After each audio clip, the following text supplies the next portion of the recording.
محترم حضرات، السلام علیکم ورحمۃ اللہ تعالی وبرکاتہ۔ الصلاۃ والسلام علیک یا رسول اللہ وعلی آلک واصحابک سیدی یا رسول اللہ صلی اللہ تعالی علیہ وسلم۔ سائل نے سوال کیا کہ حضرت،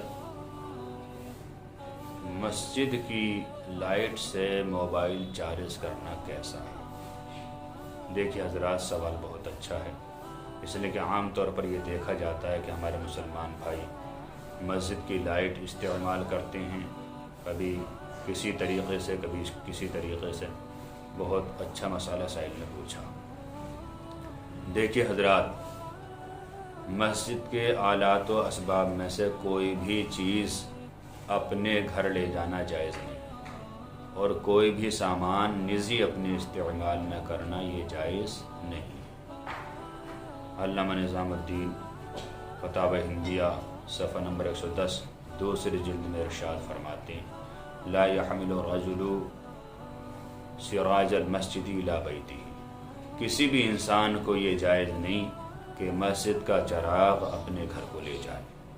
تو اسی پر اجتہاد کیا علماء کرام نے کہ جس طرح مسجد کا چراغ پہلے دور میں لے جانا جائز نہیں تھا، آج چراغ کی جگہ لائٹ استعمال ہوتی ہے، لہٰذا لائٹ کا استعمال بھی عوام الناس کو بالکل جائز نہیں۔ اور دیکھیے، امام اور مؤذن مسجد میں ہی رہتے ہیں، کمیٹی کی ذمہ داری ہوتی کہ ان کا خرچ اٹھائے، تو انہیں تو موبائل چارج کرنا جائز ہے، لیکن ان کے علاوہ جو عوام ہوں انہیں موبائل چارج کرنا مسجد میں یہ جائز نہیں ہے، کیونکہ یہ مسجد کی چیز کا اپنے لیے استعمال ہو گیا، نجی استعمال ہو گیا، جس کی شریعت اجازت نہیں دیتی۔ استاذ الکریم فقیہ عصر حضرت العلام حضرت علامہ مولانا مفتی محمد سلیمان نعیمی برکاتی دام لطفہ، استاد فقہ والحدیث جامع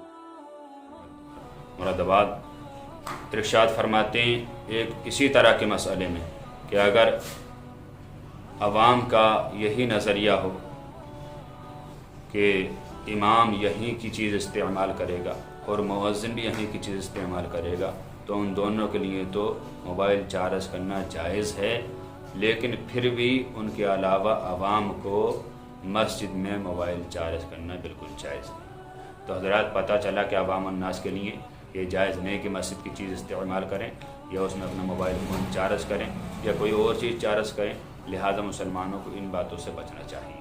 اللہ تعالیٰ سے دعا ہے کہ اللہ تعالیٰ ہمیں صحیح دین سیکھنے کی توفیق عطا فرمائے۔ السلام علیکم ورحمۃ اللہ۔